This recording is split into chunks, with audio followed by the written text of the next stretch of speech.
নমস্কার, আমি চৈতালি। বড়দের প্রণাম ও ছোটদের ভালোবাসা দিয়ে চলে এলাম। আজ আমি করে দেখাবো আলু চিকেনের ঝোল।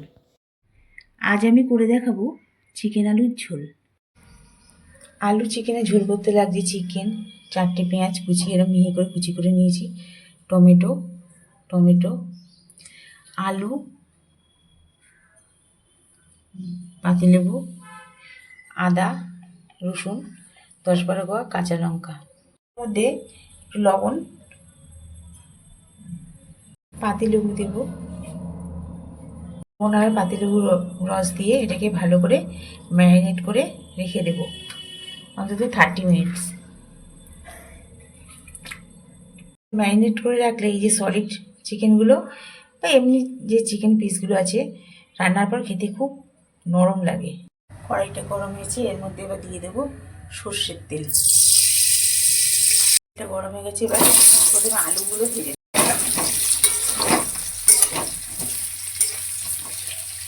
আলুগুলো ভাজা হয়ে গেছে, এবার আলুগুলো তুলে নেব।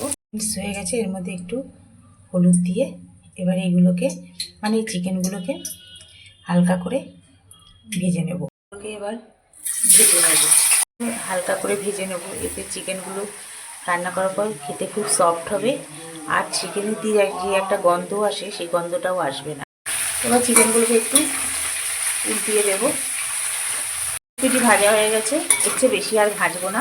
এরপর এরমভাবেই সব চিকেনগুলোকে হালকা হালকা করে ভেজে নেবো। এবার এর মধ্যে দিয়ে দেবো তেজপাতা, এর জন্য ফ্রাই করে নিয়ে এবার দিয়ে দেবো সাদা জিরে গোটা ঠিক আছে। এবার সেই কুচিয়ে রাখা পেঁয়াজগুলো দিয়ে দেবো, একটু লবণ দিয়ে দেবো, এগুলোকে একটু ঢাকা দিয়ে দেবো গ্যাসটা মিডিয়ামে দিয়ে। পেঁয়াজগুলো ভাজা হয়ে গেছে, এবার দিয়ে দেবো আদা রসুন কাঁচা লঙ্কা পেস্ট দিয়ে দিচ্ছি। এবার দেবো হলুদ গুঁড়ো, এবার দেবো কাশ্মীরি লঙ্কার গুঁড়ো। এই মশলাগুলো একটু কষিয়ে নেব। একটু কষিয়ে নিলে আদা রসুন এই যে কাঁচা গন্ধটা চলে যাবে। এবার দিয়ে দেবো টমেটোগুলো পেস্ট করে রেখেছি, সেই টমেটো পেস্টটাকে একটু মিশিয়ে নিচ্ছি। চিকেনগুলোকে মশলার সঙ্গে মিশিয়ে নেব। দিয়ে দেবো ধনের গুঁড়ো, 1 চামচ দিচ্ছি, 2 চামচ ধনের গুঁড়ো দিচ্ছি, জিরের গুঁড়ো 1 চামচ জিরের গুঁড়ো দিচ্ছি। এবার এর মধ্যে এরকম 1 টুকরো পাতিলেবুর রস দিয়ে দেবো। এবার সব মশলার সঙ্গে চিকেনগুলোকে একদম ভালো করে মিশিয়ে নেব। চিকেন তো ফ্রাই করা হয়েছিল, বেশ অনেকটাই নরম হয়েছিল। এবারে 15-20 মিনিট এরকমভাবে কষালেই মোটামুটি চিকেনটা পুরোপুরি নরম হয়ে যাবে। চিকেনটা মিশিয়ে দিয়েছি, এবার গ্যাসটাকে মিডিয়ামে দিয়ে ঢাকা দিয়ে দেবো। তারপরে চিকেন থেকে যে জলটা বেরোবে ওতেই চিকেনটা নরম হয়ে যাবে। তুলে নিলাম, চিকেনটা একদম অনেক নরম হয়ে এসেছে, এই তেল ছেড়ে এসেছে। এবার আলুগুলো দিয়ে দিচ্ছি। যেহেতু এটা চিকেন আলুর ঝোল, তাই একটু জলটা বেশি দিয়েছি। এরপর আবার এটা ফুটে উঠলে একটু কমে যাবে। আর আলুগুলো এখন দিলাম, আলুগুলো তো অর্ধেক প্রায় নরম করে ভাজাই ছিল। এবার একটুখানি এখানে ফুটলেই এটা সেদ্ধ হয়ে যাবে। এবার দিয়ে দেবো গরম